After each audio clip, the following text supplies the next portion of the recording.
your leader has been fairly unequivocal about what failure would constitute, and it would be effectively him failing to win a parliamentary seat. Do you agree with that? Would you like to see Mr Farage walk the plank if he doesn't win in Thanet South? I'm a long-time supporter of Nigel, and I think Nigel's really got a very good chance. I think this is a hypothetical question, and Nigel will win. Well, he started it. I mean, he said if he doesn't win, he'll resign. Do you want him to? No, of course I don't, but he won't be resigning because Nigel's going to win in Thanet South. If he doesn't win, Nigel, do you think he should resign? It doesn't matter. Nigel will win in Thanet South. I'm convinced of that. Father Christmas will come. He will. Well, if you look at the polling response we're getting on the doorstep, we're polling far higher.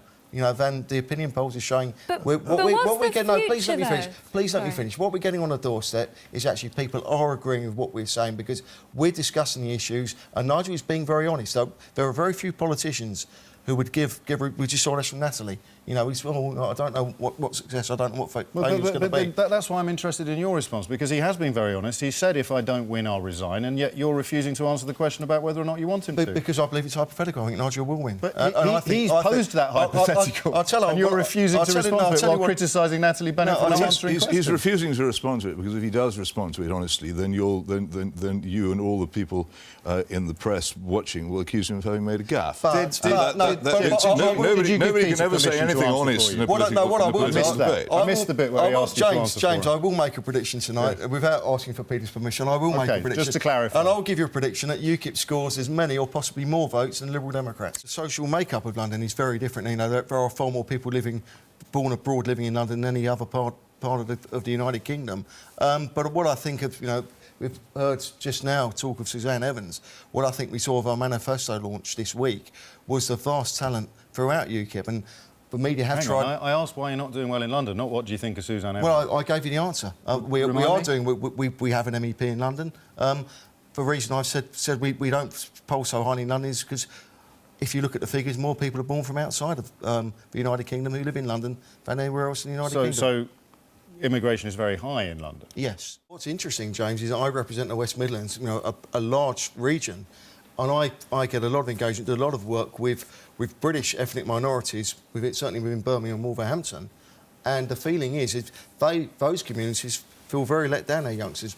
They are the very youngsters who are having such difficulty getting jobs because they've been competed against in uncompetitive, unskilled job market. Are you worried by the sort of flat line for Labour? Because not at all, because it's not what we're seeing, James. Look at Hayward and Middleton. You're doubting the accuracy of the worm, Jim Carver? Yes, I am. I'm sorry. I believe the worm has turned, James. 34. The 34th safest seat in the country, Hayward and Middleton. UKIP came within 617 votes of winning that parliamentary by-election. We saw what was happening. I was out campaigning there. Emma Reynolds, Labour MP for Wolverhampton North East, was running up and down the doorways and literally running, getting the Labour vote. But this is a mistake. But quite frankly, for anybody to dismiss the fact that the population is growing at a rate where every year we have a city the size of Hull moving to the UK. How can that not affect our housing policy? How can that not affect the strain on our schools and on our hospitals? As a UKIP politician, do you ever find yourself wishing you could talk about things other than immigration? Well, I don't speak out immigration that much at all. No. Yeah. It does seem to be the key issue. You don't seem to be interested in asking us about anything else. I am. I can tell you what my view on the privatisation is. It was what Mr Farage spoke about. In fact, I sit on the Foreign Affairs Committee of the European Parliament. In the recent AFET, I voted against. I was one of the few members of the European Parliament present who actually voted against the recommendations from AFET committee to the European Commission on TTIP. A different kind of economy that delivers for the common good. The problem you've got is your manifesto isn't costed. And what was refreshing with regard... We set a very high benchmark when we launched our manifesto on Wednesday. That was independently audited. The Centre for Economic and Business Research. Indeed. And that is actually a benchmark that should be not just be set... It should be set to all political parties because... Everybody can promise the earth to Uncle Tom, Cobley and all, but... Just talk to me about the other political parties, about Peter's suggestion that actually we are perhaps surprisingly seeing a retrenchment. It was supposed to be the election of multiple parties, but arguably the two big ones will still be duking it out come election day.